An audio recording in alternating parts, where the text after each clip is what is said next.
18-19 may kunlari Toshkentda xalqaro migratsiya forumi bo'ldi. Bugun sloveniyalik ish beruvchilar bilan amaliy imtihonga o'tganmiz. Sloveniyalik ish beruvchilarimiz taklif qilayotgan sharoitlar juda ham yaxshi.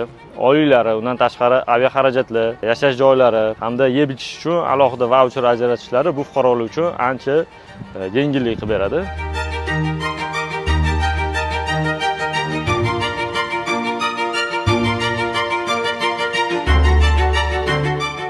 Прошли мы экзамены, градусов прошли на 45-90, зигзаг, все нормально. Выйдет сейчас ответ, узнаем. Всем спасибо.